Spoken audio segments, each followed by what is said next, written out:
Wow, that's perfect. Take 3 Wrestling Podcast coming to you August 5th, 2021. I'm your host, Ernest Christian, alongside Mike Bernier, Joe Lopez. Fellas, what's up? How's your Thursday? It's been a day. You want to explain your day? As I Not look really. at here? We're here now for wrestling. You want to get personal? Yeah, not on this one. No. A little somber Joe. Mike, what's up? You're a little happy today. What's up? I'm drinking a Cider Boy Apple Peach Hard Cider. That's what I'm doing. Shoot, same one for SummerSlam Day, man. I want some of that. I'll make sure I stop at Total One before that day. Yes, sir. Anyway, lots to go over today. I look at these topics we have today for the show. It seems like a pretty lighthearted show for the most part. Yeah, I think it'll be a fun one. Yeah, Match Association with Mike later on, of course, and then Joe's silly topic here he's gonna present later on in the show. Gimmick, your favorite co-host. Yeah, I got a good one for you. I'm scared. Actually, dude, when you told me that a couple days ago, I was fucking frightened. Yeah, I don't know what you guys are gonna come up with, but I got good ones for the two of you guys. I'm scared. I have an absolute terrible one that's hilarious for Earnest. I just don't know if he's gonna be able to cut the promo. Oh my god, I get to go first in case our terrible one is the same. Okay, before we get started, trust me, I'm aware. All right, before we get started, we're gonna go through our news dump of the week. Access denied. Go to 10. What the hell was that, dude? Access denied is what it was. Denied. Let's try this again. Take 2, not 3. Take 2. One more time. Hold on. Damn computer. All right. According to Sean Ross Sapp of Fightful Select, Adam Cole has not been offered. Ignoring me. Hear this, right? Literally ignoring me. Was that no? I was calling your name and you ignored me like 5 times. I didn't hear you. Well, in fairness, it didn't come through that well. Oh, damn. The breaking news? All I was going to say is, so access denied. Is that what your wife likes to say to you on Thursday nights? Sometimes. On that note, according to Sean Ross Sapp of Fightful Select, Adam Cole has not been offered a new contract with WWE despite word of his previous one expiring, leaking at the end of July. These Adam Cole rumors, you would assume that, okay, Adam Cole, it's a lock. If not main roster, at least NXT future next couple of years. I'm telling you, this shit's getting a little weird now because I'm starting to see that I can see a future Adam Cole not being part of WWE anymore. And I hate to say it again. I know it's popular to say this, but AEW? Okay, here's my thing about it. Number one, I could see it happening either way. I could see him staying with WWE, particularly in NXT. I think he's a staple there. But I could also easily see him leaving, going to AEW. He certainly has all of the ties you could possibly have to, out of anyone out there, he's got all of the ties you can have to people in AEW. He's literally... What kind of ties? He's literally teamed with the Young Bucks. No. Oh, come on. That's not the obvious tie, like literal tie. No, not like a necktie, not a... And you up for the typical Joe comment, dude. What the hell? Bow tie. Bow tie? Bow tie. Not kinky like that. So, you weren't going to get, whips and chains and handcuffs, Rihanna. I'm not getting Joe tonight. I'm not getting JoJo tonight. All I'm saying is he obviously has a lot of connections to people in AEW already. So it'd be obvious for him to probably end up there. Does AEW need another talent right now at the level of an Adam Cole? Do they need their roster to grow to 110 people or however many it needs to be? Does AEW need Adam Cole? No. Does Adam Cole need to be in AEW? No. If Adam Cole leaves NXT, will he end up in AEW? Yes. Is it a good thing? I don't know. Yes. I think he'd have some good matches. I think that there'd be some potential there. But I think it'd be another one of those things where people will get lost in the shuffle because they were bringing in another name. Mike? I think he stays in NXT. I don't think he's going anywhere. I think it's obviously the most over heel on that brand. I think he would get lost in the shuffle, not other people getting lost in the shuffle with AEW if he went. Obviously he could go right into the elite stuff with those guys, but I don't think that it makes sense for Adam to go from one group to another group. We just got him out of the group to basically not be involved in it, and we're going to put him right back in one. I'm just not a fan of it. Yeah, I'm kind of torn here. Like, I'm an AEW guy, man, but God, I mean, Adam Cole going, I could see him getting lost in the shuffle a bit in AEW, even though he would fit there because of the obvious connections, the bow tie, of course. But seriously, this will only hurt NXT even more.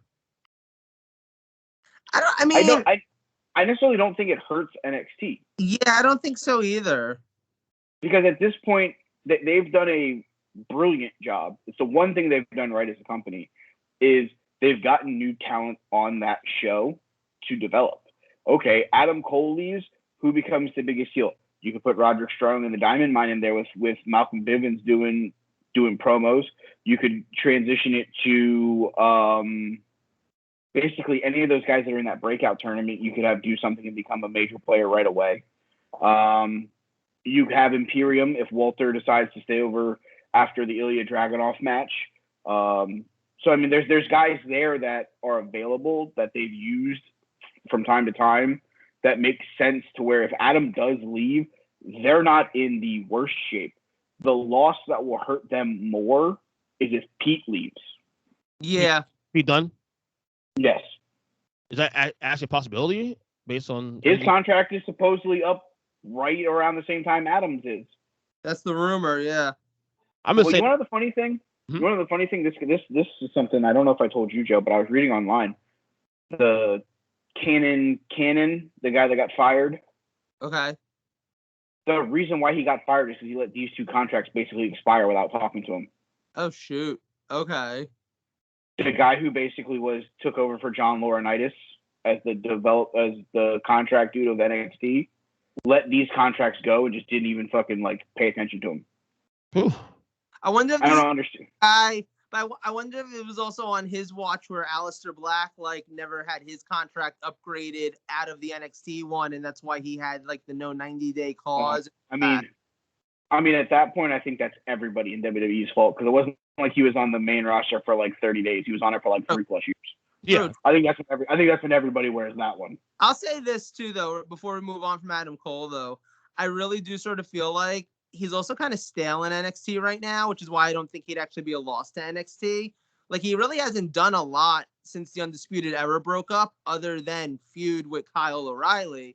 And yeah, okay. Back in the day in Ring of Honor, there was always sort of this thing where if a guy was world champion and then lost the title, he kind of just got lost in the shuffle after that. They never really knew what to do with him. It happened with Samoa Joe. It happened with Tyler Black. It happened with pretty much everybody, unless and most of them ended up leaving the company shortly after losing the world title. Adam Cole lost the NXT title a while ago at this point, and I feel like other than the stuff with the Undisputed Era, he really hasn't had a lot going on. So eventually that's got to end. I still think they're going to end up in a 4-way, probably at the next takeover. I think it feels like that's where things are going. I would love to see that match. But after that, I don't know what you do with Adam Cole in NXT. I almost feel like it'd be good for him to get out of the territory, so to speak. And that can mean going to SmackDown. That can mean going to Raw. Dear God, don't go to Raw. Doesn't need to mean going to AEW. But I do sort of think that maybe it'd be nice to see him in a fresh setting outside of NXT. I wouldn't hate it if he got a fresh start, but I think the other thing you have to think about, and my biggest hold, I guess, would be is I don't necessarily know that he would become an act in AEW outside of going to the faction and being part of the Elite. Yeah, because I don't see it being a thing. I don't know that it makes a ton of sense for those guys to be. Here's a question. Look, we're just speculating here. If he were to go to AEW, could he stand out on his own without the faction? I don't think so. He's great on the mic. But they don't let anybody stand out really on their own without a faction. They lump everybody into some sort of faction at this point. There's too many factions on AEW. I think this future topic going forward. That's definitely another topic. Too many factions going on there as it is, but we'll see how that goes. The next news dump here before we get started to the show. AEW might be strengthening his women's division. Sean Ross Sapp again also reported that Ruby Soho, formerly Ruby Riott, is expected to sign with the company when her non-compete clause runs out just before the All Out pay-per-view. I've been saying already, they take anybody at this point. The women's division is so bad, they need anybody. All hands in. Let's go. Yeah, no, but that aside, okay, no, because disagree with that. Like, there are plenty of horrible female wrestlers out there. Don't just sign anybody. But Ruby is a great signing. Ruby is a great talent. She was extremely underused in WWE, extremely underused in WWE. And it would be great to see her in AEW. And you know what? It's funny because as much as we talk about AEW signing way too many talents and how, like, you know, there's got to be a point where you're not just signing everyone who leaves WWE because, like, honestly, like, this company doesn't really need to have over 100 people on their roster as it is. But the women's division is a weak place. So them signing new women in that same vein is actually a great thing. Right. And that's what I meant. I didn't mean like anybody. I meant like anybody that's any mid-card in WWE will be a star in AEW. Not female. No, I disagree with you on that. I think Ruby Soho will be. But you said where Ruby, yes. If Dana Brooke gets released tomorrow, AEW should not sign her. Okay, that I agree with. Dana Brooke, I agree. Yeah, okay. Yes, that's why. So not any. Not any. Okay. Fair point. I think she would be better than half the roster they have signed right now. I mean, I don't disagree with that, but I still think they should be aiming a little bit higher than Dana Brooke. Well, they should have aimed higher whenever they let fucking Kenny Omega sign every 3'7" Japanese woman. Yes. I mean, I look at it from the standpoint at this point. Yes, Ruby will help that division because Ruby will actually wrestle. The problem is outside of Britt, Conti, Anna, Serena Deeb, and Thunder Rosa, it's like they're there. Like Big Swole, like has fallen off the face of the earth. Yeah, where's she at? She's still sick? Is she still hurt? She won a title somewhere else. Red Velvet, like I'm supposed to believe Red Velvet. I'm supposed to believe someone that comes out and swirls their finger like she's making a red velvet cake. Like next week? Oh, no. How can her push? She's supposed to be fucking. She had a segment with the champion. Yeah, last night. I didn't watch the show. Yeah, she's gonna talent shot against Britt Baker next week. Already? Yeah. Well, that's a waste. Make it make sense. I don't know. AEW booking for you. Sometimes it's good, sometimes bad. You know. This is my point though. It's their women's division would be improved by basically having anyone basically that has a pulse based off of who they've pushed over the first year and a half. Right. All right. And that's this week's news dump on the pod. Okay. Topic number 1. I'm gonna go with this one. And the reason I just had another topic before today, but I know Joe's gonna hate this because Joe texted me when I mentioned this. I want to talk Kevin Nash. Because Kevin Nash has been in the news a lot in the last 2 weeks. Because he had recently, week and a half ago, he was on the Broken Soul sketches with Stone Cold Steve Austin, and then this week he did an interview. They changed the format this week and brought in Nash for half the show on the A3 Weeks podcast with Eric Bischoff. And people that already know me, they know I'm not the biggest Kevin Nash fan in the world. I've certainly thought, I've said it already in the past, that his title reign in the WWE back in 94/95 was arguably one of the worst title reigns I've ever witnessed. That's me personally. And I've never been a Nash guy, even in WCW. I was never, I appreciate the NWO and the Outsiders, all that, but I was never a big Nash guy. But I've always been fascinated with Nash outside of wrestling, especially the last couple of years. Like, I love his opinions on things, and I especially love his opinions on things outside of wrestling, politics and all that. And he's a very smart guy. I love watching him. Follow him on Twitter, Instagram, all that. So I just wanted to have a bit of a quote unquote appreciation for Kevin Nash, and just kind of like, I don't know, what do you guys? Because he's now he's a 2-time Hall of Famer. Also on top of that, so. What do you guys stand on Nash now, legacy-wise, and some of the comments he's made recently? I mean, he made a comment, for example, on Bischoff's pod, saying that the best workers ever worked with was Hulk Hogan. It was very controversial, of course, given it's Hulk Hogan. But did he give a reason behind that opinion? Yeah, he said basically something to the effect of, no matter whenever he worked with Hogan, he came in the same condition you went out the ring with. Like he knew how to work the ring, wasn't hurt, always felt safe working with them all the time. Well, yeah, I mean, it's hard to think that a guy who only does 5 moves is going to possibly injure you. He has 5 moves. I did 3. Hogan? No, there were about 5. Punch, leg drop, scoop slam, forearm, the back, leg drop. right to the back. We count, I guess, sometimes. So, but I want to talk about Nash real quick. And what do you guys thoughts on Kevin Nash? And because he's kind of a polarizing figure in the wrestling industry. Like I said. I mean, I don't know. Like, I don't dislike him. I'll go that far as to say that. Like, I definitely respect his place in the industry as a fan of wrestling. I respect that what he's done. I respect that he was world champion in both big companies back in the 90s. He certainly was a creative force. Whether or not you enjoyed his creative is a whole other story. But he was given the opportunity to be a creative force in WCW for a long time. And, obviously you don't get there without having some level of talent. And, great for him. He seems like a cool dude. He seems like he's fun in interviews that he's done and stuff like that. Like, I totally believe all of that.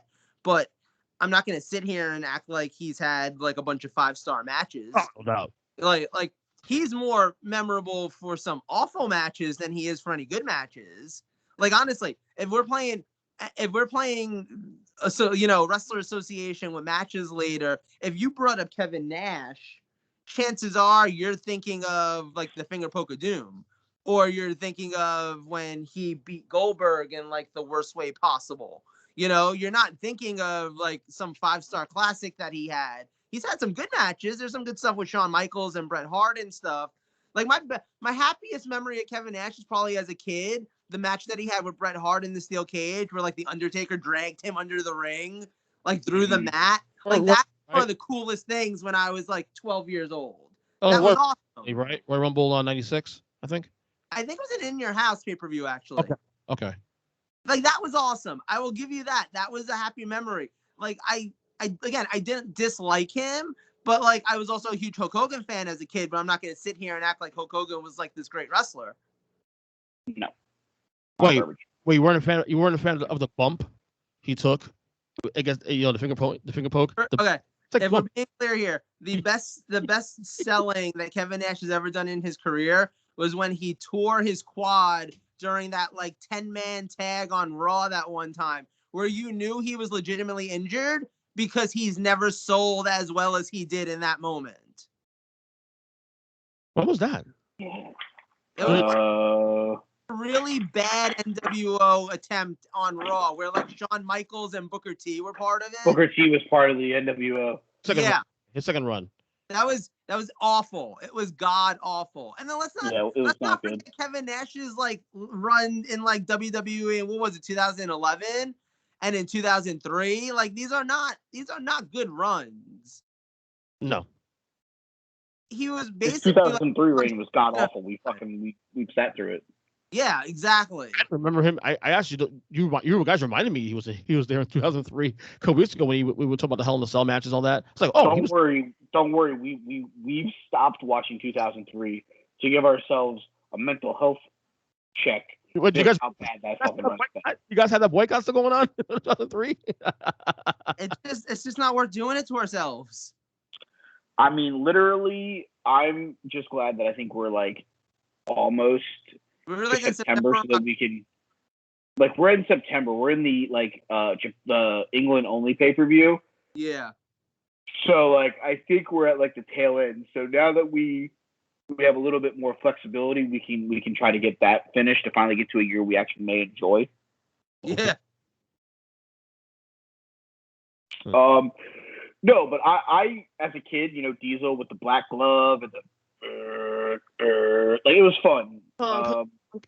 Yeah, it was fun.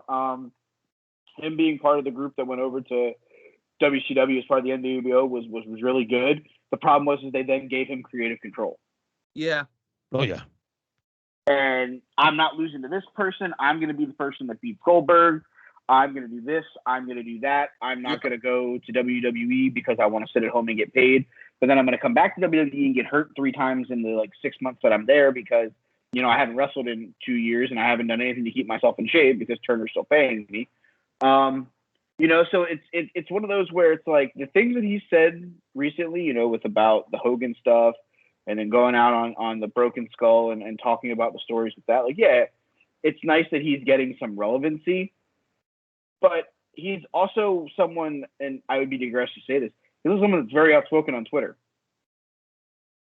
Like, if you're on Twitter and you go to his page, half of his are either like telling people that they're stupid for one reason, or they're telling the rest of the world they're stupid for another reason. He is like super like opinionated on Twitter.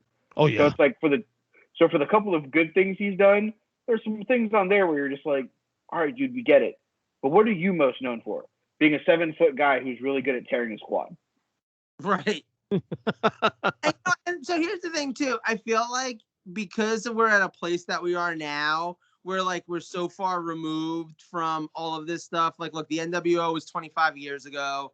His title reign in WWE was even longer ago than that. A lot of this stuff, like we're talking about decades and decades ago, it's nostalgia, right? Yeah. He lived like that rock star lifestyle while he was a pro wrestler. He was a rock star. He was one of the guys that was out there in the clique, He was out there doing all, I mean, we don't really hear about him doing drugs and stuff like that, but he was at least surrounded by the people who were doing all the drugs and drinking all the booze and sleeping with all the ladies and pulling all the pranks, yada, yada, yada. So you know what he has right now at this point? Really interesting stories. It's like watching a Motley Crue documentary. There's a reason why like that Two Dudes with Attitude documentary on Peacock was really fun to watch because he's outspoken and he has crazy stories from being around Shawn Michaels at the point in Shawn Michaels' life where Shawn Michaels didn't give two shits about anything and was willing to go out there and get beat up by an entire bar full of Navy SEALs or whatever the fuck it was. Kevin Nash was on the scene and a big part of being able to see a lot of that craziness that now they make great stories. So yeah, of course he's going to be fun on a podcast. Of course he's going to be fun to listen to. So as he's calling back like all the awesome stuff that made the NWO in 1996 and 1997 and all of that kind of stuff. He was there for all of that. He is able to give us all of those stories. And actually, because he's not one of the people who's necessarily known for having been on all of the drugs or been on all of the alcohol and stuff like that, he can actually recall half these stories. Yep. Like, you don't get these stories from Scott Hall because Scott Hall is mostly like, oh man, I was so wasted. I'm pretty sure I was there though. Let me ask real quick, because I was saying earlier today that I think if Carmen Thompson has another podcast to do, Nash would be one I would never listen to.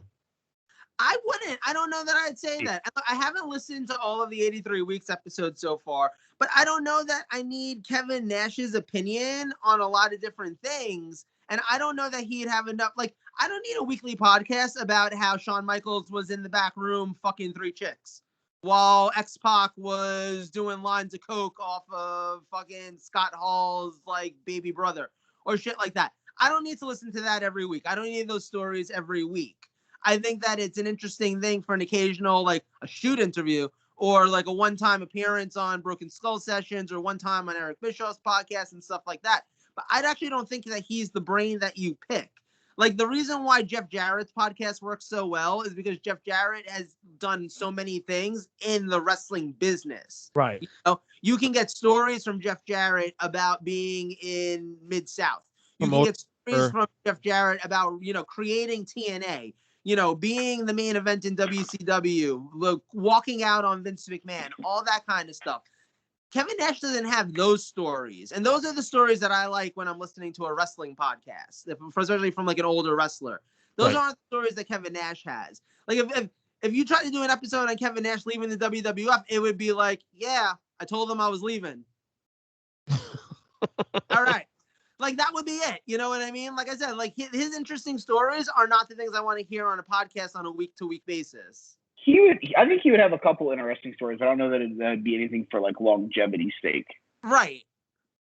Like I would love to hear his take on like going into the office and being like, yeah, I'm beating Goldberg at Starrcade. Yeah. Like, how was that received? But the thing is, like, how honest would he even be about that, though? Like if Conrad, with the way he's talking right now on Twitter, I think he'd be very honest. Yeah, I agree. But I don't know, because like if Conrad was doing the kind of podcast that Conrad likes to do, where it's almost like what does he say? Like it's like being in court, you know what I mean? Like he's asking questions, and it's like trying to get like, is he really gonna answer Conrad sitting there being like, but be honest here, that was bullshit, right? Like, you shouldn't have beat Goldberg like that. Or is he gonna turn around and be like, I could do whatever the fuck I wanted because I was in charge? Honestly, I think I mean, he could do both. He could go, yeah, it was stupid, but yeah, do you think I'm taking the loss to him?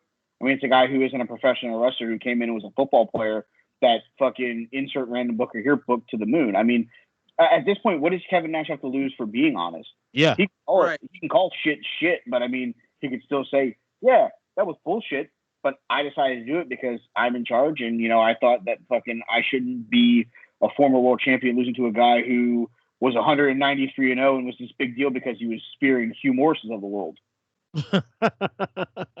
I mean, like, let's be real here. I mean, he has some stories. But see, I guess that's my thing too, though. Is like Hugh Morris. Sorry. But here's my thing, though, right? Like, I guess that's what I'm saying, though. When it comes to specifically the podcast, right? I think that's more interesting where like a Jeff Jarrett or particularly Jeff Jarrett. I think Jeff Jarrett's got probably the best podcast right now out of that whole lot. But like, even Eric Bischoff to a certain degree, and like the people who are like really actually like super involved, I think that they can tell some interesting stories because they can usually look pretty subjectively and kind of like it goes different to what a lot of us feel or what a lot of us have heard about the same stories. I think Kevin Nash sitting there and being like, yep, that was bullshit. All right. Like, I don't know. Like, I don't need him confirming something that we all already know. Like, he's not going to give some sort of deep insight into beating Goldberg. You know what I mean? Like, Jeff Jarrett can sit there and give us some deep insight into, like, early TNA stuff. Or into, like, why him and Road Dogg decided to walk out of WWE. There's actual meat there. I don't think that there's a lot of meat to some Kevin Nash stories like that in terms of like in wrestling. Did you watch the Austin interview? No, I wanted to today, but I didn't get. Really good. It's really good. I was really impressed. I've listened to a little bit of the 83 Weeks episode, but it's like 3 hours long, so I have not gone around to. He's on there half the time, so half the time of the 3 hours. So. Okay, well I think I got like 40 minutes into it, so I mean. They halfway there. So I don't know. I see a point there to some degree about the maybe not wanting to listen to his takes on stuff, but I don't know. He's an interesting guy. Alex, I wasn't a big fan of his in his days. Yeah. But wait. So okay, what's your favorite Kevin Nash match? We might as well do this if we're doing it. Finger point. I was just joking. Shit. Honestly, the one I like the most actually is Mania 12. Taker and wasn't that bad. Taker and Diesel. One thing I learned on that interview with Austin is that Nash had said that Taker had actually got served divorce papers from his wife that day. I would not want to step into a wrestling ring with The Undertaker on a day where he might be in a bad mood. Yeah. Yeah, he was served divorce papers supposedly that day, or day of Mania 12. So crazy. So that's shitty. It is kind of shitty, but Hey, how many times has he been married? Is this his third wife thing now? Gotta be at least his third, because there's definitely Sarah somewhere in the middle. Yeah, well, this one's. I mean, assume this one sticks, of course. I'm sure. Well, yeah, him and Michelle McCool have been together for a hot minute at this point. I don't. She got him to retire. I think that she's sticking around. Yeah, thank God. She did the right thing. Anyway, it is now time for our next topic to get to trivia time. I'm happy about this one. I won't lose any points this week. All right. So I guess, Joe, you're the host.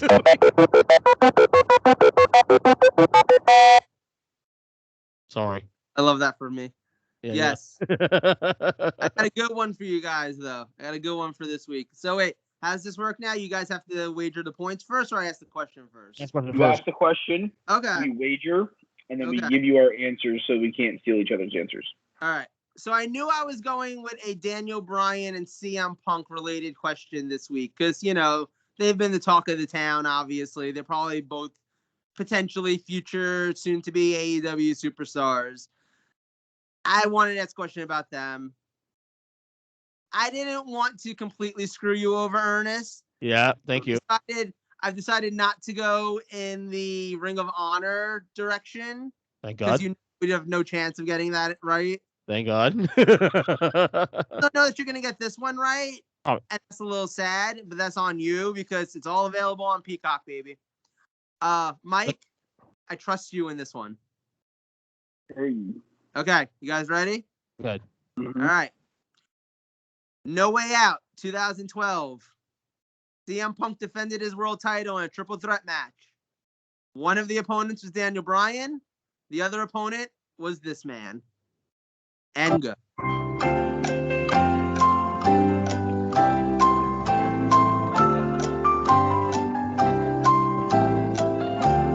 You said 2012, right? Yep.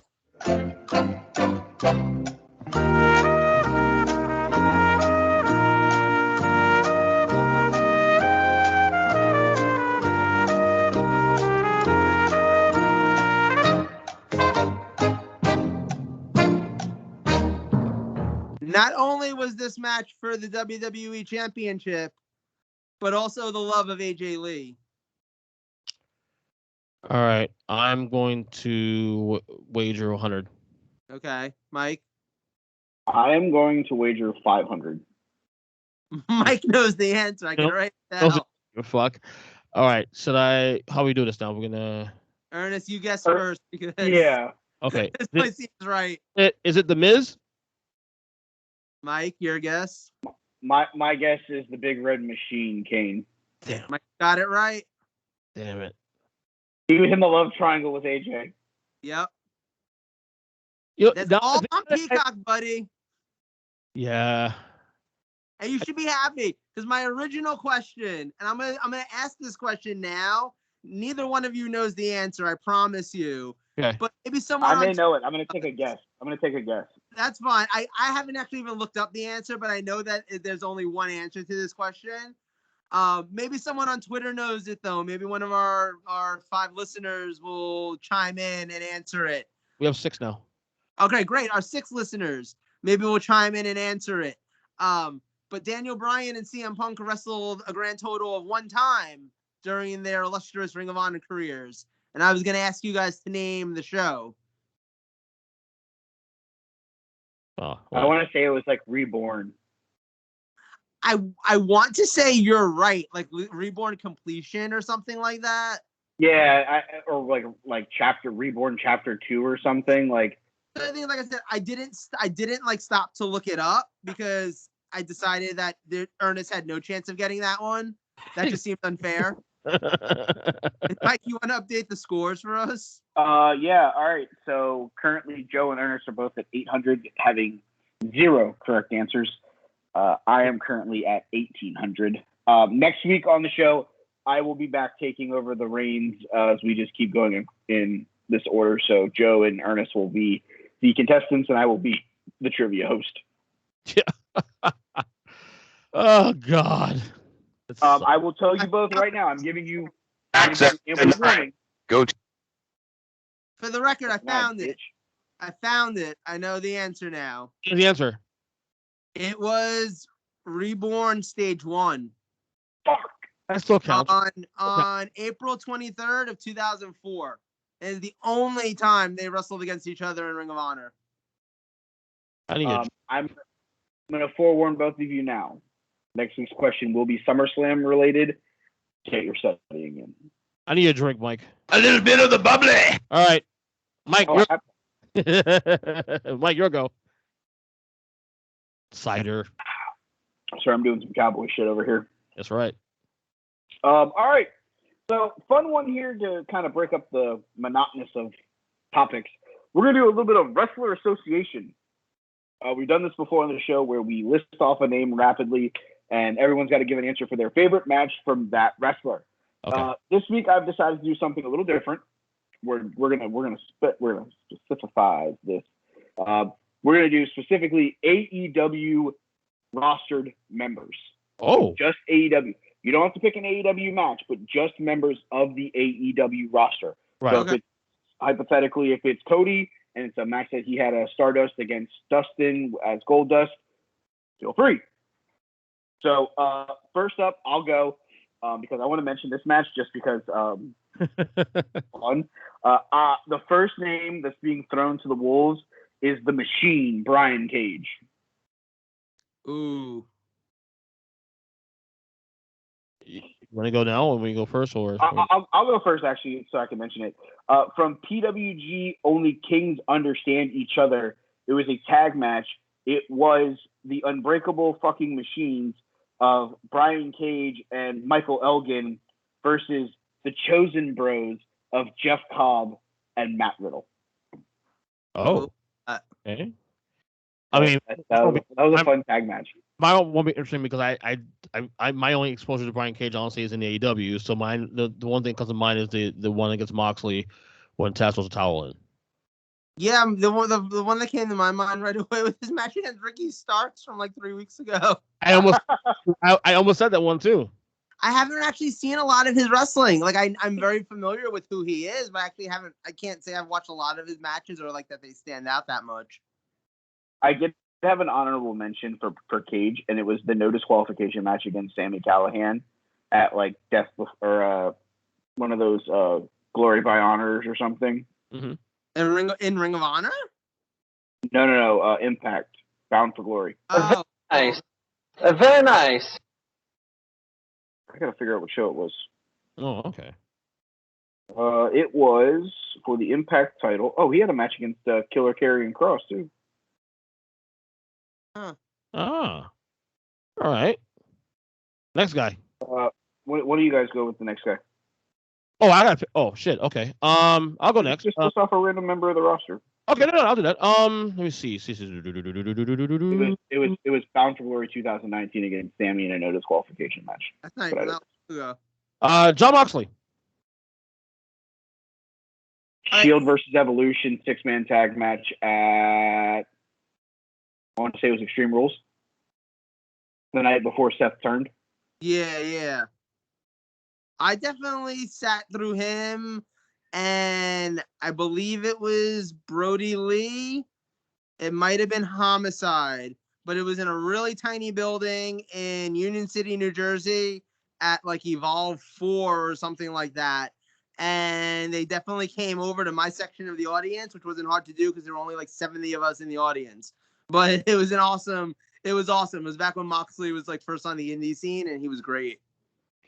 The one that stuff. Go ahead. I have an honorable mention. Okay. I've seen this match a total of one time, and I think it holds a spot in my heart because of who's in the match. It was a WXW show from 2010. It was the Switchblade Conspiracy of John Moxley and Sami Callihan versus the American Wolves. Oh man. I saw them one of those like whenever I had that random like Ukrainian stream thing that I sent you a couple times. It was on there and like I saw like the American Wolves. I'm like, oh, I like them. So I didn't watch that entire show. I watched that one match. Yeah. Just so I was like, oh, it's Davey and Eddie. Why not? And then it was Moxley and Callihan is who they fought. Yeah. The one that stuck to me, honestly, isn't even AEW. It's actually the match against Brock Lesnar at WrestleMania. Like one of his worst matches. Oh, it just stood out to me. And it's literally one of John Moxley's. I thought the build was good though. It's like one of his least favorite matches he was ever part of. I like the build. I actually watched my son Eli was watching that. I think it was 2016, if I'm not mistaken. Something like that. Yeah, and he was watching a lot of Raws around that time leading up to that, and I don't know, that build was actually kind of cool. Yeah, but the match was shit. But okay, whatever. It was meh. Awful. Yeah. Joe, you have one? I mean, I'm gonna go for the big ones right away. Young Bucks. Him in Kingston or? Oh, wait, I'm sorry. No, I'm sorry. You're doing your topic now. I apologize. Sorry about that. I was like, fuck. Go ahead. Who comes to mind first? Young Bucks match. Oh, dude. To me, it's easy for me. It's the fucking match for Revolution last year with Paige and Omega. That's a good one. See, the one that comes to mind for me is the ladder match with the Lucha Bros. Early days of AEW when they were just on pay-per-view company. Okay, right. Yes. I know you're thinking of like a PWG match over there. Mike likes to go to the fucking furthest shit off the grid that Young Bucks versus the world's cutest tag team in Guerrilla Warfare. Ooh, good one. The match where Candice got split open like a fucking. That's the name of the team. Yes. It was her and Joey Ryan. Their team name were the world's cutest tag team. Oh, okay. I don't want to give any credit to that fuck, but that match was entertaining as fuck. Okay. Yeah. That's why I didn't say his name at first. I said the tag team. Yeah. Then I mentioned Candice because I didn't want to use his name. Okay. The JR, whatever. Yeah, that one. Shit. Okay. All right. So you went Young Bucks, a guy who had a really good match with them and is a pretty good singles guy himself, and that's the War King, Eddie Kingston. Ooh. You know what's sad? The first match that came to my mind, that's the game here, right? Yeah. Mm-hmm. When Lince Dorado almost fucking killed himself in Chikara against Eddie Kingston. I remember that. Match, but it's just what came to mind right away. It's like the one time Lince Dorado fucking showed up. Yeah, he actually showed up, but he missed the booking that time. To me, it's Kingston Moxley. I mean, I don't know. I don't know much about Kingston's past, but Kingston Moxley. I think it might have been late last year. Yeah. I took Kingston versus Mike Quackenbush for the first ever Chikara Grand Championship at High Noon. Who's another one of those fuck those guys, but yeah. Oh, okay. Exactly, but that match and the ending with Sweeney's family and yeah, I feel that one. Yeah, it's hard. It's hard with Kingston because he's so tied to Chikara, and like you don't.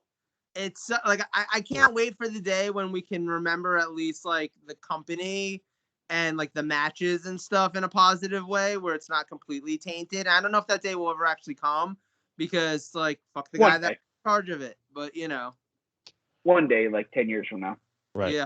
I think it's my turn now, right? So I'm gonna go with the Bastard Pac. Ooh, him and Austin Aries for the like cruiserweight title in WWE. It was like a pre-show match. Should have been on the main card. That was a great fucking match. I gotta try to use my brain now because. Few points if you break out a fucking Dragon Gate USA match. I'll mine real quick. While he's looking, He was probably one of the 6-man tag matches on WrestleMania weekend. I don't think he was ever in Ring of Honor. No, the Dragon Gate USA ones, yeah, definitely. What's yours, Ernest? The Iron Man match between Omega and Pac on Dynamite. That was a great match. I love that match. I almost forgot that match happened. That was 30-minute Iron Man match, I think it was. So the one that comes to my mind is the match where he broke his leg. And Jericho had to like punch Charles Robinson because Charles Robinson didn't want to call for the bell. When he went for that slide underneath Jericho and his leg got stuck. Oh, yeah. Oh, really? Like, that's the thing that always comes to my mind. But you'd be remiss, the first NXT takeover, like the ladder match between him and Bo Dallas. Yeah. Oh, yeah, that's a really good one, too. All right, go ahead, Joe. Right. I'm going to give you guys one that's probably going to be hard because I dare you to remember more than 5 matches that this person's actually had. Oh, boy. Luchasaurus. I think I've seen like probably in a solo match like once or twice, maybe. I mean, it could be a tag match. That's a good one. I guess. Did they face the Bucks? The Young Bucks one time on Dynamite, and it was kind of banging. Yeah, the Bucks match. That's it. I mean. Yeah. He's more of an ornament now than he is a fucking wrestler. He's wrestled in Ring of Honor, believe it or not. Same gimmick or something? Yeah. Interesting. You know, he was like signed to like WWE developmental for a while too. Interesting. Oh. Not as Luchasaurus, obviously, in a past life. Yeah, Vince was also on Big Brother. I can't see Vince going for that Luchasaurus gimmick anymore. No.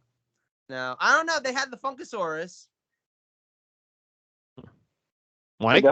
Wait, does Earnest not know about Brody Clay? Probably not. Is it Brody Clay on fucking Fox News now? Yes. I think so. Yeah. Did you ever see the Lucha? Did you ever see him as like the Funkasaurus? Somebody tell my mama. You never saw that? I know who Brody Clay is, but God. Oh man.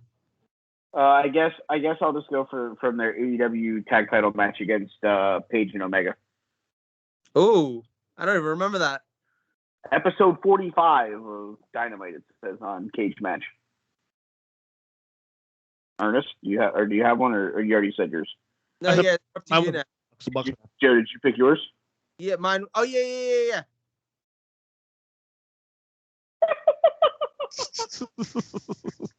All right, let's go with the guy who should be the AEW World Champion right now, but is somehow going to get pushed to the back of the line, and that is the Hangman, Adam Page. His first match with Omega. That finals of that tournament, that was a great fucking match. I really love mine. Go ahead.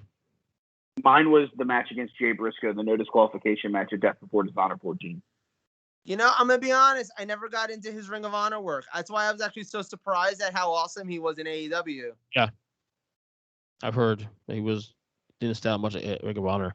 Honestly, the Cage match, the match against Brian Cage, the last pay-per-view was actually really good. Stood out to me anyway. Wait, I didn't hate it. This pay-per-view, didn't he wrestle Matt Hardy? No, Brian Cage. Really? Yeah. Yeah, he opened the show. Yeah. Oh, you're right. He did. I'm thinking about the pay-per-view before that was against Matt Hardy. Yeah, the crowd popped like hell. That's when Yeah, you're right. He doesn't win the world title. Awesome match. By That was September, a great it's match. stupid. All right, Ernest, who you got? All right. Excuse me. Jeez. Should I go Riott? No, just joking. I'm joking.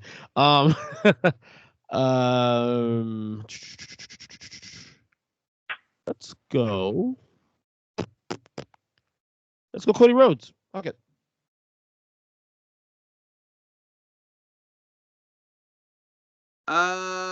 His Intercontinental title match against the Big Show at WrestleMania. Like WrestleMania 30 or something like that. Okay. Mike? I'm gonna go the match against Dustin at the pay-per-view. First one, right? The first AEW pay-per-view? Yeah, where at the end of it he pulled the Dusty speech. I'm gonna go actually the cage match against was it Wardlow? I think it was Wardlow that match. Yes. He did that backflip on fucking top of the cage. Holy shit. Yeah, one where he broke his toe. Yeah. On the landing. Yeah, that shit was fucking good one. Just one more round. All right. Does that mean it's my turn? Well, this your turn. Then one more round. Okay. So you have two more. Okay. Let me think of somebody. Let's see. Trying to think of people who have worked outside of AEW also, so it's not like that's roster. Right. There's 100 damn people on that roster. You know, but let's go for a woman because we haven't had a single woman yet named. And I'd want to go with one who has a little bit outside. You know what? Let's go with Serena Deeb. Oh, geez. I need help with this one. She's had good matches. That helps you. I can't think of a single one. Yeah. I love how you can't think of a single match that she's had, but that's who you pick. I mean, remember, that's kind of like a problem with the women's division there. I feel like. I feel like she had a match recently against Allison Kay for the NWA Women's title. Is she technically a AEW roster member? Technically, no, she's not, right? Yeah. She doesn't count then. I can't use her. I thought she was on the roster. She's on borrow. She's NWA champion. She's not really technically on the roster. No, she's not the NWA champion anymore. All right. Wait. Vicky Guerrero. Excuse me. There's only one right answer. I need that fucking song. You motherfucker. There's only one right answer. You son of a bitch. Is there a match? That god-awful match where she won with the worst frog splash of all time. That was at a WrestleMania. It was a 10-woman tag back when the women's division was really awful. I can't believe that she has a better win percentage at WrestleMania than The Undertaker does. Stop. So bad. Really? She's undefeated, dog. She's 1-0. What the fuck you mean, stop? Michael That's Cole. math. That's just math. I don't think anyone else had any Vicky Guerrero matches, so Mike, it might be your This shit. That's Listen, shits. all right, I guess I'll go to it just because it's an easy one for me. Uno and Dos, aka Evil Uno and Stu Grayson.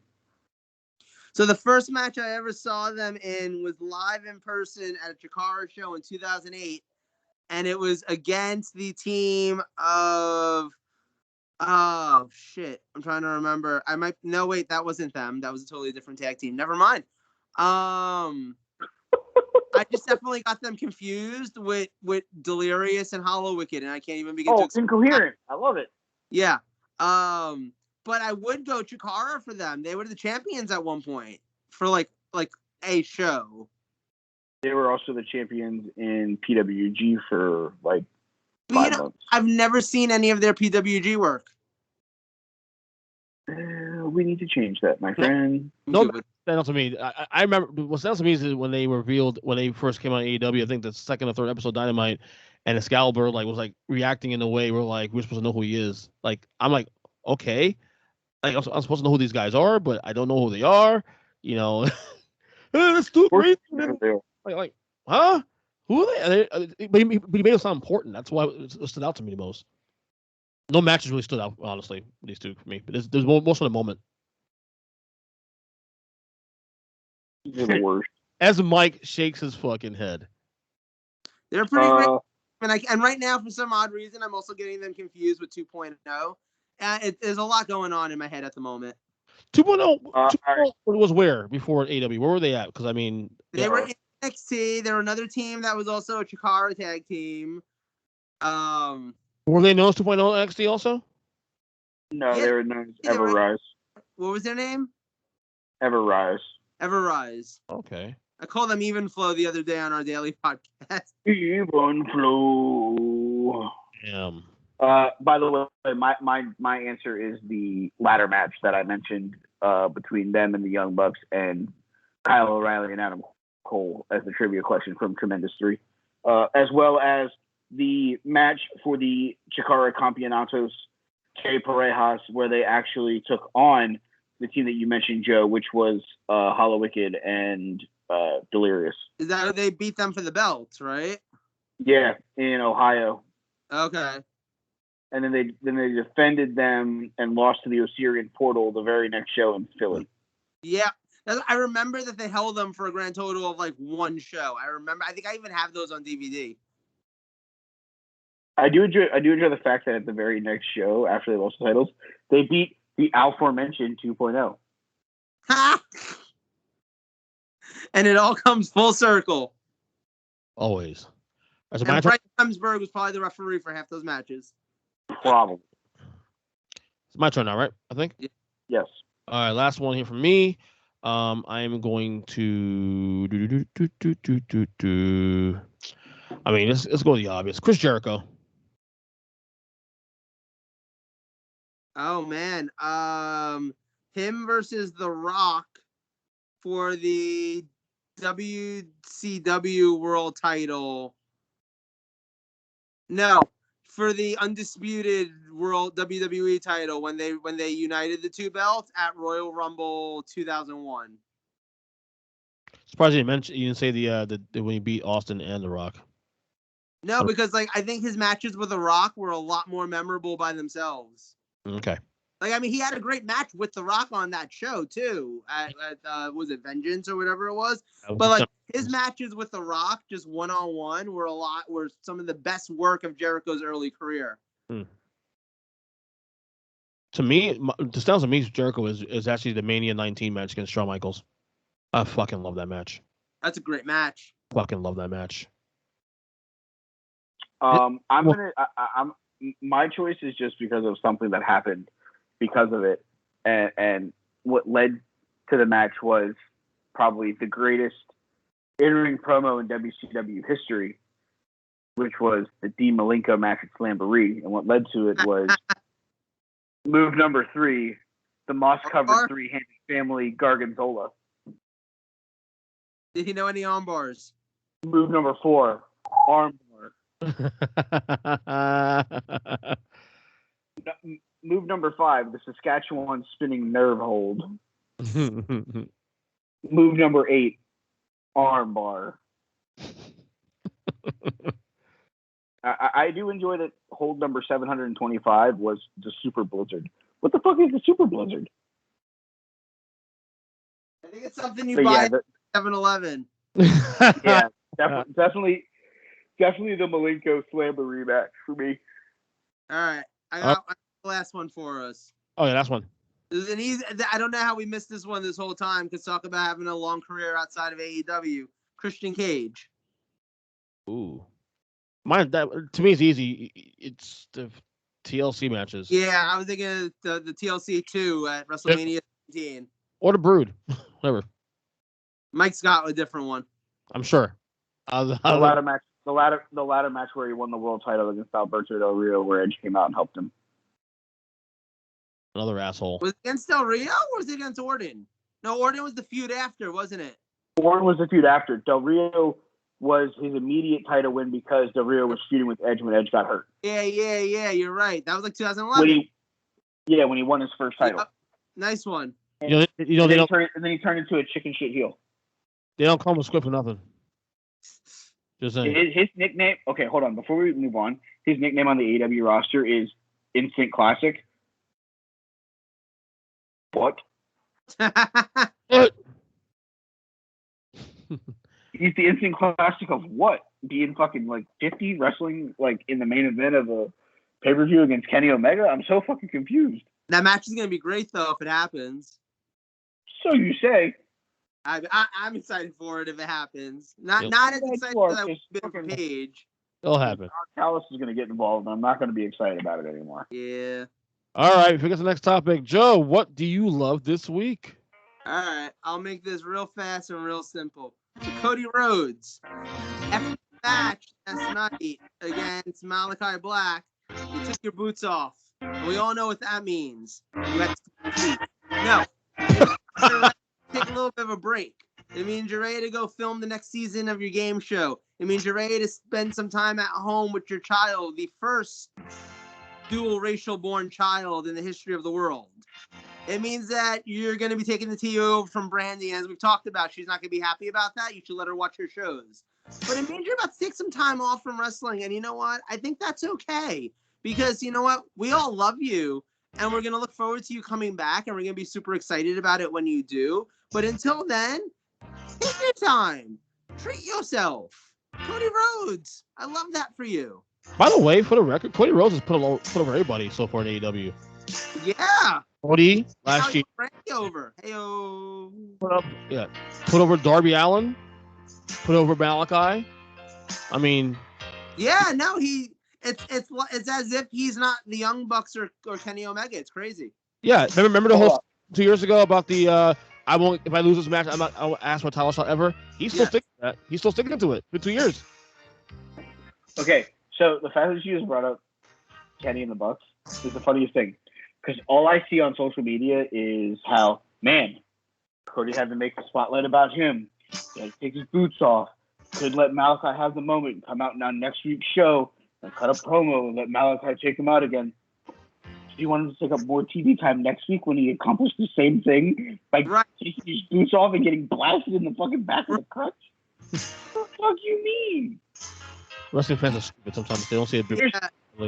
There's letting it breathe, and then there's finding things to bitch about. Yep. Not finding things to bitch about. Because that's one of those where it's like, he accomplished exactly what he would do on next week's show, and now you don't have to waste interview time where he comes out and goes, guys, I don't know if I can do this anymore. And it actually means you can have a match with someone in fucking Pittsburgh. Red Velvet and Britt Baker may get more than 4 minutes because Cody Rhodes doesn't have to come out and cut a promo. Exactly. Exactly. Everyone be an executive like he is. All right, that's this week's Joe's what he loves this week. All right, Joe, it's Wyatt's Brother Love's still playing. Turn it off. It's off. It's off. All right. Production. It's gonna be a fun topic. It's gonna be a fun one. Oh, We're gonna try to keep it fast. I am so scared for this one. It's real simple. we're just gonna play a little game here, okay? We're each gonna give each other a wrestling gimmick that, like, hopefully is prevalent to ourselves. And I will give the first example towards Earnest, and you'll understand why. Okay? And you, with this gimmick in mind, need to cut at least a 30-second promo for an upcoming match or whatever with this. Okay? So Earnest. Yeah. You gotta do that on the fly, dog. Nice. Earnest, you ready for your first gimmick? Go ahead. Well, so I know from our group chat that one thing you've been doing a lot of this week is potty training your child, and that seems like it's been a lot on you. So Earnest, congratulations, you are the potty trainer. Go. Wow. So, oh God, how does this work? I don't know. This is your character. Now start cutting a promo. 30 seconds. All right. So, stretch that real quick. Come on, kid. You can do it. You can do it. You can. What the fuck? I don't know. I don't know. I'm side. I don't know. Damn, that's fucking crazy. Come on, kid. You go to the bathroom. You gotta go pee. You gotta pee. Go pee. Come on. Go pee. Go pee. Let's go.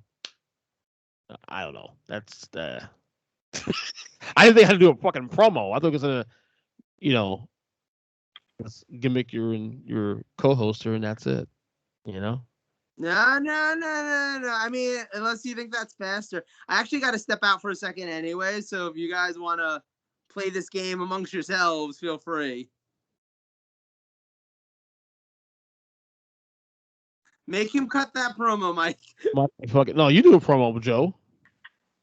He's got to step out. Genius, what part of that didn't you understand? But he did ask you to cut a promo as the potty trainer. You should really be cutting it like you're like Rocky's trainer from Rocky 3. Come on, kid. You gotta shit. Get it out. I'm gonna steal Savage's voiceover for this one, okay? Ooh, you gotta take there. Go to the toilet right there. Go there. Pee and pee every hour because you got to go to preschool till next week. We gotta do this right now. Let's go. Underwear down. Pee in the potty, and don't poop in your underwear either. Fuck. That's how this week. Honestly, bro. That actually probably could have been a lot worse. So I actually think that one wasn't bad. Okay. Poop in the underwear. Don't be pooping. As I sound like someone who poops in the underwear. Yeah, you sound like you're straining because you gotta poop. Straining my eyes. My eyes are glazing right there. It's lust in his eyes and it's shit in my brains. It's poop in the brain. All right. You, Mike, are give me one and then I'll see if I can cut a promo and then we can get Joe. Are a chubby hip hop artist. Ooh. Oh, Yo, it's Fat DMC here. We're gonna get the competition going, dog. We're gonna get it in. I'm gonna come into the ring, I'm gonna squash you, and I'm gonna drop a fat freestyle on your ass. We'll go up the top rope, hit you with a big splash, hit you with a Big Mac, hit you with a big Coke, and the next thing you know, we're gonna be Fat Kid certified. Fucking white Rick Ross right there. Ricky Rose, dog. Ricky Rose. Joe, get your fucking ass in this room right now. I've gone back and forth on what I want to make Joe, and I'm gonna keep fill this time by telling you. I've gone back and forth. I think I'm gonna make him like an Uber driver. Oh no. Yeah, I'm gonna make his character be an Uber driver where he has to I'm gonna tell him that he has to be like a pansexual Uber driver. No. He has to use invoice too. Oh, we had to get his voice to crack too. That'll be the greatest. Should I? Well, I gave you one already. So you should give. So mine to you, and I was waiting for Joe because Joe would get a kick out of this one. I was gonna have you be the intellectual brother of former $5 wrestling star Freight Train. Who? Obviously, you don't know who Freight Train is. Okay. Freight Train was a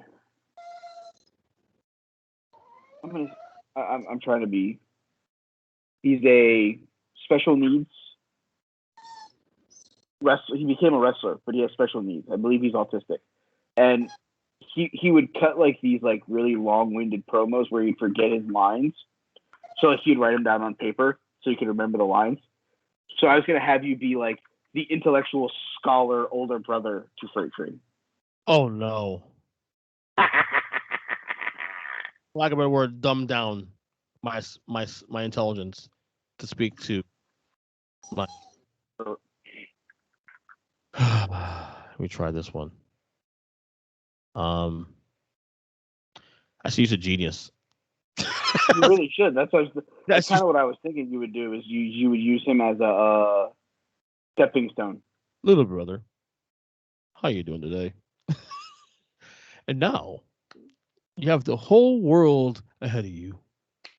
I don't know. I don't know what purpose to use. Shit. That's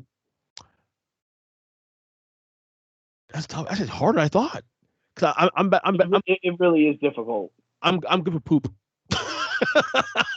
You're good with poop. That I'll give you. Yeah. So I've thought about it now. While Joe's still not here, for those of you that aren't watching the video, I'm gonna make him instead of doing the Uber, I'm gonna make him the $3 man instead of the $1 million man. Oh no.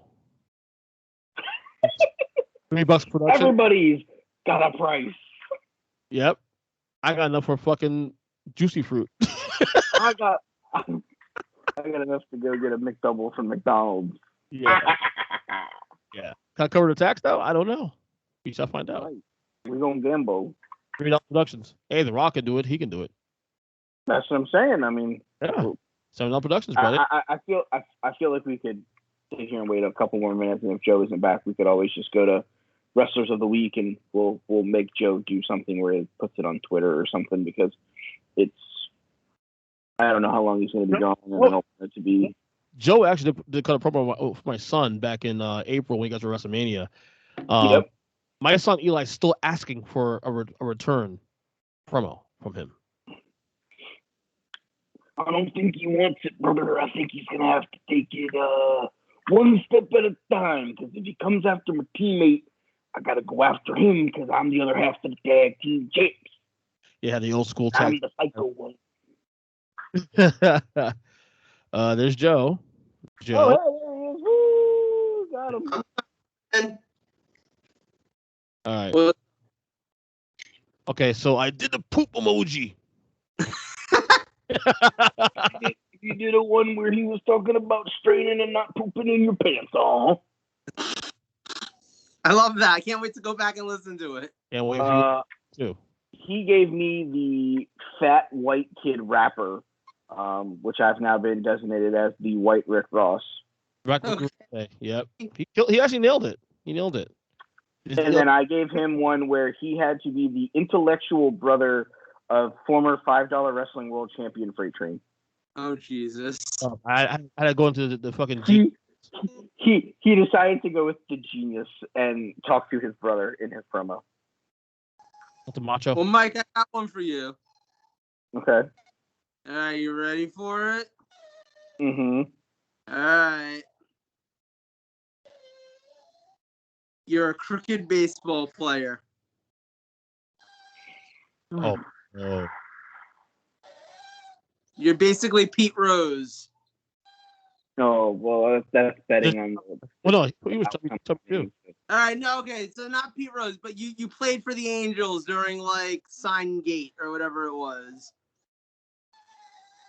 Okay, I played for the Astros during the sign investigation. All right, cool. I can work with this. Gotta figure out. Let me tell you something, Los Angeles. You want to come at me with your petty signs and your stupid trash cans when none of you can experience the victories that I have. I am a world champion. You are the scum on the bottom of my shoes. You sit here on your throne of lies and deceit like you wouldn't do the same thing for the millions of dollars that I have in my bank account and this beautiful championship ring that I have on my finger over a stupid trash can. So take your inflatable trash cans and shove them up your ungrateful asses, you stupid fans. Good day. And just like that, Tony Khan signed you to a contract. Thank you. So Joe, mine for you, and I was a crooked baseball player.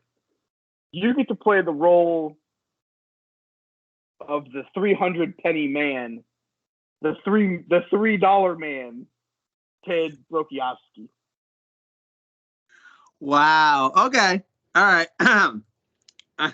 It's gonna be fun. All right. Let me tell you something. You want to match with me? You want to match with me, Mr. Baseball Player? Well, too bad. I don't got time for that. I got subways to take. I gotta be asking for them dollars. It's showtime up in this bitch. I gotta be doing tricks. I gotta be making some money. I'm trying to buy myself a $5 Happy Meal. It serves me happy. I don't got the money for that. So you know what? You think it's all cool to be cheating at baseball so you can cash your big checks? I don't need all that. I just need your dollars. How the fuck out? Help a brother out. How the fuck do you go from sophisticated to fucking urban in 30 seconds? Is what I do. Latino. He lost all of his money on Bitcoin.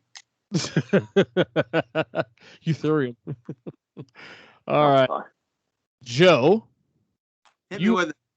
You are going to be a midget wrestler. So myself? Yeah, basically yourself.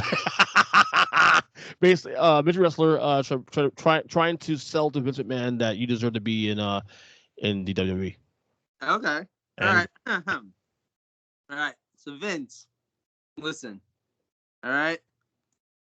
You had Shawn Michaels, the Heartbreak Kid. Now you need Shrimp Michaels, the ankle biting kid. Shrimp biting. What the fuck you doing here? That sweet shin music. That's what you want to see me hitting. Baby. Be out there doing all the maneuvers. Get me a step stool. I will jump off of that thing. It will be the highest thing I've jumped off of. It's great. It's money, dog. Yeah, Vince. Oh God. That was sweet shin music. Gotta love it. Oh my God. On that note, let's get to the fucking probably our favorite piece of segment of the week. We call it Wrestler of the Week. Michael? Hold on, I owe it perfect play.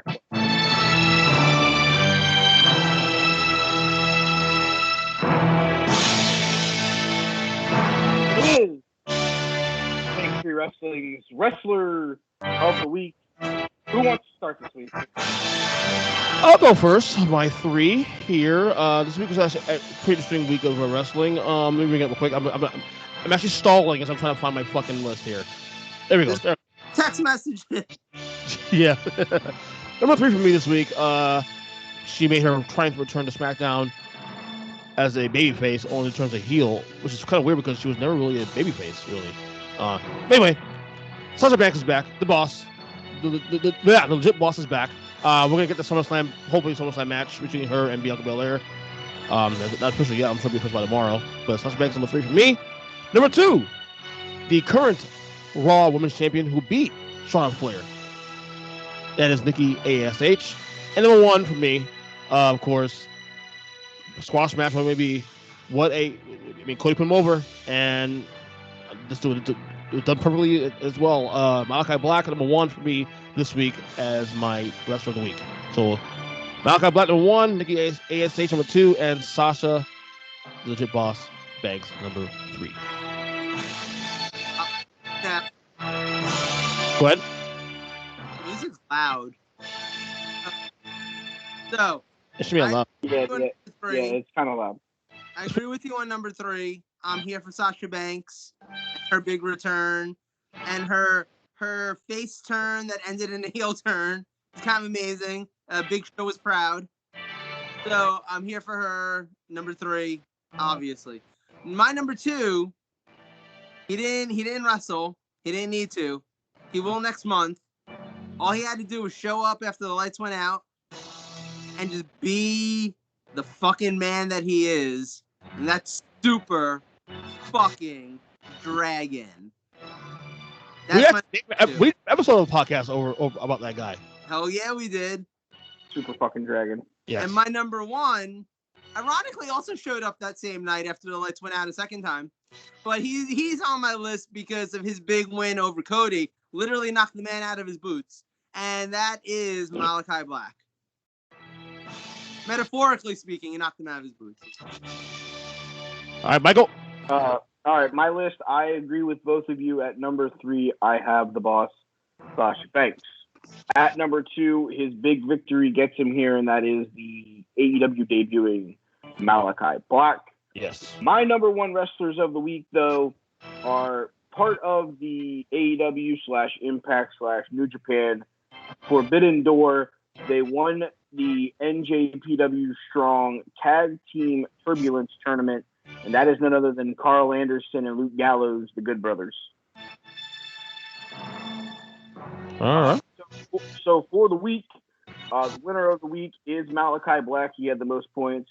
He is followed up by the Good Brothers, and then Nikki, Almost Superhero, and Super Dragon are... it was Sasha, and then...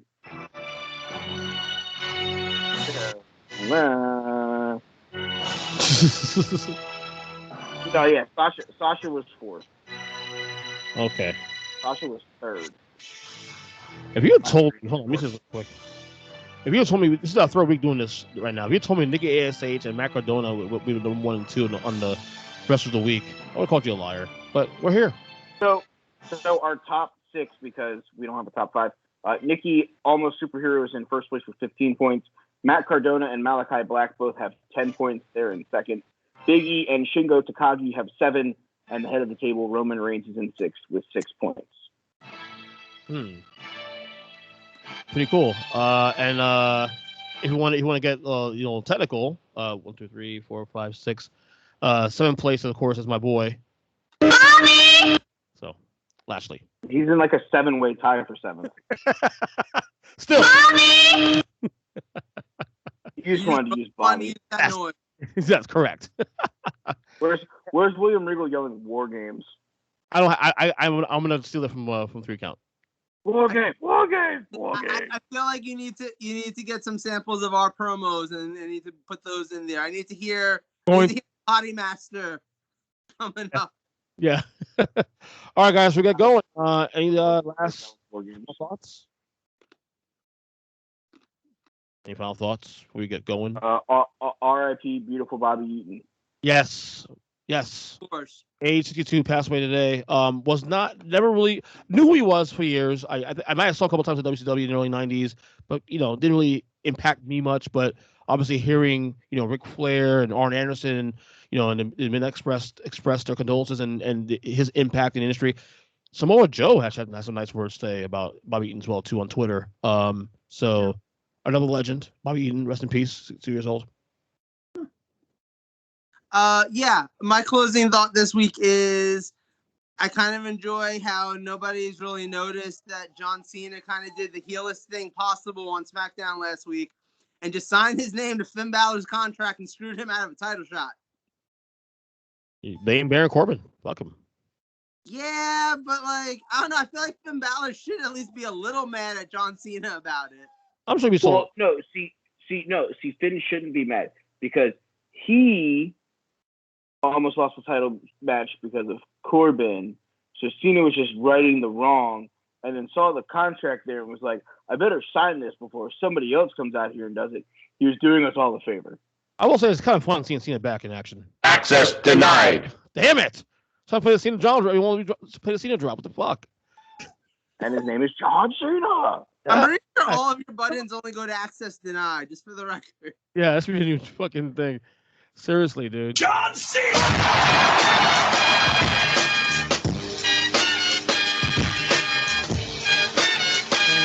Anyway. Too long. I really hope that I can name him my number 1 wrestler on the August 29th episode of the show when he's the 17-time world champion. You know what's funny? I can see them actually doing that and then they have a rematch within the next month, and Roman gets it back. I could see him losing it to somebody completely different that isn't Roman Reigns, because John Cena is someone that I think you could get the title to, and it doesn't hurt Roman to lose to him. Nope. Somebody like really on like the active roster that's there like week in and week out beat him. You then have to make like Roman chase them. But if Cena wins and then like loses like a cash in to Big E or something crazy, where it's like he doesn't have to like worry about being Big E, he can worry about like whatever dumb shit the Usos are doing to ruin the family. Right. Like I think that's something that could be beneficial. Right. All right, I guess that's it, right? So That's all I got. All right. So, of course, follow us on all the social media platforms. Take Number 3 Wrestling on Instagram, on Facebook, on Twitter, on... I think that's it for now. For now, yes. Follow Mike on Twitter at They Call Me Burn, BERN. Joe... Is it J-Lo Sugar? Damn, it's reversed. J-Lo Sugar. J-Lo Sugar is the actual username. Sugar J-Lo is what he has. Man, Joe, you gotta clean it up, man. I'm gonna change it. I'm gonna change it to, what was it, Shrimp Michaels? Shrimp. Yeah. That's great. Of course, I'm on Twitter, EastPerson7. Until the next episode, guys, stay safe, wear your masks, get vaccinated.